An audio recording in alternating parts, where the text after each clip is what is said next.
কিভাবে খুব সহজে আমরা কয়েক সেকেন্ডের মধ্যে এমসিকিউ সলভ করতে পারি যে প্রতিটা কার্বনে কিছু না কিছু থাকতে হবে।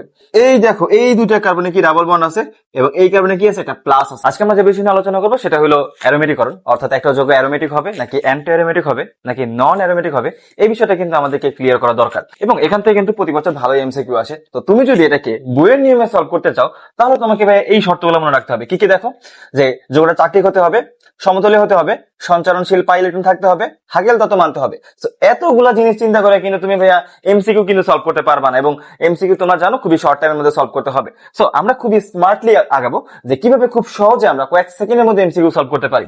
এর জন্য তোমাদেরকে যেটা মনে রাখতে হবে, এই দেখো এখানে সুন্দর করে একটা শর্টকাট লিখে রাখছি। ওকে, তো এক নাম্বার কি দেখো, যৌগটা চাকরিক হতে হবে। দুই নাম্বার, যে প্রতিটা কার্বনে কিছু না কিছু থাকতে হবে। এখানে ভাইয়া কিছু না কিছু মানে বুঝাচ্ছি যে হয় প্লাস মাইনাস ডাবল বন্ড অথবা ইলেকট্রন থাকতে হবে। তো তিন নাম্বার দেখো ভাইয়া ইলেকট্রন সংখ্যা।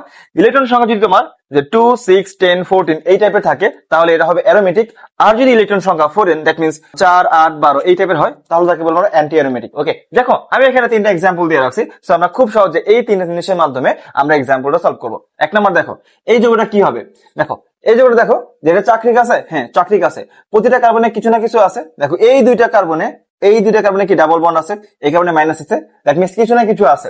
এখন আসো যে ইলেকট্রন সংখ্যা হিসাব করো। দেখো এখানে ডাবল বন্ড মানে কি দুইটা ইলেকট্রন, এখানে একটা মাইনাস মানে কি এখানেও কি আছে এক জোড়া ইলেকট্রন আছে। দ্যাট মিন্স মোট ইলেকট্রন কয়টা আছে এখানে, যে চারটা ইলেকট্রন আছে, চারটা ইলেকট্রন।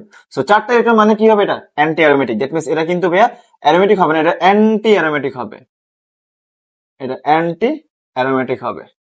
ওকে, আচ্ছা দুই নম্বরে আসো। দুই নম্বর যৌগটা দেখো, এই যৌগটা কি চাকরিক আছে, হ্যাঁ আছে।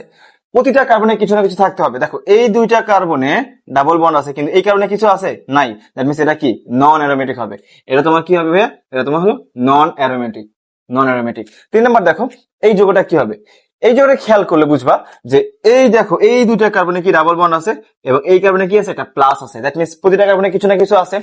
এবং এখানে ইলেকট্রন সংখ্যা যদি হিসাব করো, ইলেকট্রন সংখ্যা দেখো এখানে কি আছে, এখানে প্লাস মানে কি ইলেকট্রন ত্যাগ করে দিছে, মানে এখানে কোনো ইলেকট্রন নাই। কিন্তু এখানে একটা পাই বন্ড আছে। সো পাই বন্ড মানে কি এখানে এক জোড়া ইলেকট্রন আছে। দ্যাট মিন্স ইলেকট্রন আছে কয়টা, দুইটা। সো ইলেকট্রন যদি দুইটা থাকে তাহলে আমরা তাকে কি বলবো, অ্যারোমেটিক। দ্যাট মিন্স এটা কি হবে, এটা হবে তোমার হলো যে অ্যারোমেটিক। সো এভাবে তুমি খুব সহজে এখান থেকে এমসিকিউ গুলা সলভ করতে পারবা।